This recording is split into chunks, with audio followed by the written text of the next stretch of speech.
تشوفون طريقتها. تابعوا وياي الفيديو. مساء الخير، شلونكم؟ كل من يطبخ بطريقته، وهذه طريقتي اني بكبة الجريش.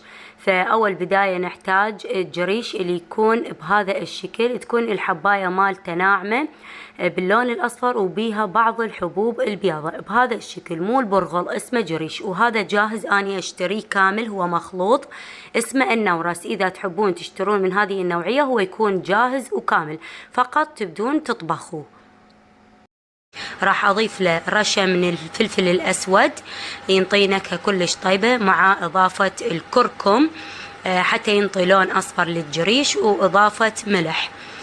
وبعدين نضيف مي حار، الافضل نضيف مي حار حتى الجريش يصير طري بسرعة. واذا ما متوفر عندكم المي حار عادي، مي عادي ضيفوا مي بارد. هنا عندي اللحم حمسته بشكل جيد بدون اضافة لا دهن ولا زيت، واللحم خالي من اللية، يعني اللحم ناشف. بعد ما انحمس شوية ضفت له البصل مثروم ناعم بمحضرة الطعام، وبديت اقلبه مثل ما قلت لكم بدون زيت. وهنا عندي الجريش، بعد مرور 10 دقائق تفتحت حبايات الجريش وصار بسهولة. شوفوا بهذا الشكل أعجنه، وإذا شفته يحتاج بعد مي أرجع أضيف له بإيدي وأعجنه بشكل جيد، بحيث يصير عندي عجينة لا هي قوية ولا هي طرية، يعني متوسطة القوام.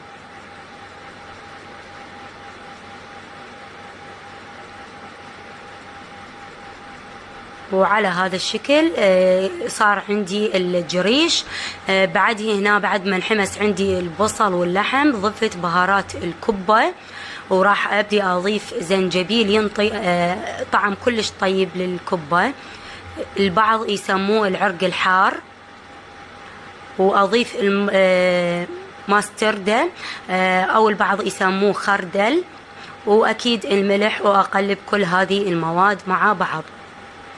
لازم يكون الحشو ناشف، ما يصير بيه اي سوائل او اي دهن حتى ما تنفتح عندنا الكبة بالتالي. وراح ابدي اضيف كمون. الكمون ينطي نكهة مميزة بكبة الجريش، وضروري نضيفه بالعجينة ونضيفه بالحشو. فنضيف من عنده كمية بسيطة، بعده نقلب الحشو واتركه الى ان ينشف من كل السوائل اللي موجودة بيه، واتركه يبرد بشكل كامل. وهنا عجين الكبة صار عندي جاهز، وهذا قوامه كلش عجينة صارت جاهزة وكلش حلوة راح تكون عندي بالشغل. حتى ما تنفتح عندنا الكبة ضروري يكون الحشو اللحم بدون دهن وبدون لية، ويكون بارد تماما حتى الكبة بعد ما تنفتح عندنا. وهسه نبدي نحشي الكبة ونشكلها على شكل أقراص. ناخذ مجموعة جزء من العجينة ونفتحها بهذا الشكل. ضروري نفتح العجينة بشكل رقيق، لأن الجريش بعد ما راح نسلق الكبة راح تكبر حبايات الجريش وتصير سميكة، فضروري نفتحها رقيقة حتى تبقى عندنا رقيقة الكبة. وبهذا الشكل ضفت كمية ممتازة من اللحم، وبديت أقرص الكبة حتى تصير عندي قرص. بعد ما صارت عندي بهذا الشكل ولميتها، والعجين الزايد أكيد إنه رفعه، أبلل إيدي بشوية مي وأبدي أفتحها على هذا الشكل ونكبكبها. فصارت هسه عندي بهذا الشكل. وراح اسوي وحدة ثانية وياكم. بنات اذا حبيتوا تسوون الكبة يعني تلفوها وتفرزوها بالمجمدة بدون سلق، هذه الطريقة بدون سلق رأسا تحفظوها بكياس نايلون مباشرة بالفريز. من تطلعوها تسوون الصلصة حمراء او الصفراء، من يبدي الصلصة تفور يلا تنزلون الكبة وهي جامدة داخل الصلصة، لا تخلون الكبة تذوب، يلا تخلوها، لأن إذا تذوب الكبة وبعدين تخلوها بالسوب أو بالصلصة مالتها راح تنفتح. فضروري وهي جامدة تنزلوها بالمي الحار أو الصلصة الحارة. وبهذا الشكل أنا كملت الكبة وصارت عندي جاهزة. وهسه راح نبدي نطبخها بالصلصة. اليوم الصلصة راح أسويها صفرة، سوب أصفر. فأول بداية راح أبدي أضيف زيت وبصل ثم مكعبات بهذا الشكل.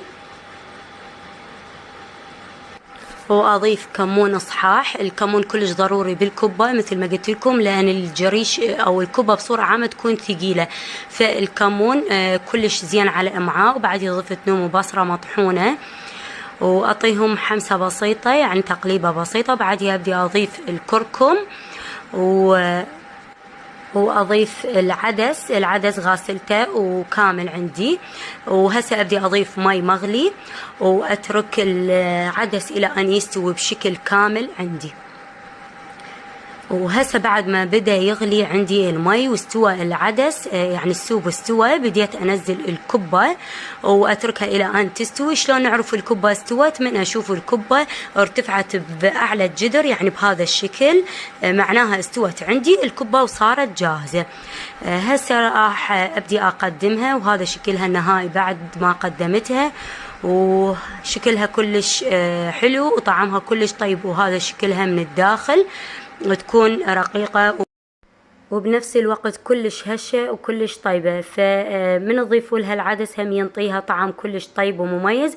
وتقدرون تسووها بالصلصة الحمراء، يعني تخلوا لها معجون وهم تقدمها. وهذا شكلها النهائي بعد ما قدمتها، وشكلها كلش حلو وطعمها كلش طيب. وهذا شكلها من الداخل وتكون رقيقة ومثل ما تشوفون شوفوها شلون مملية لحم.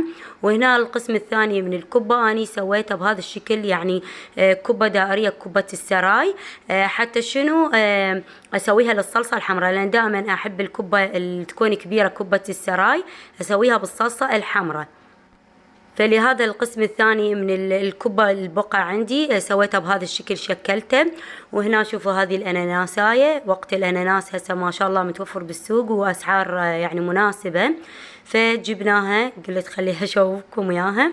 واكيد قدمنا الغداء مالتنا لليوم ويا الطرشي السريع. وهنا هذا خبز عجنت وخبزت، فحبيت هم اشوفكم. اتمنى انه وان شاء الله استفاديتوا من الفيديو اليوم، واقول لكم هسه يلا مع السلامة، باي.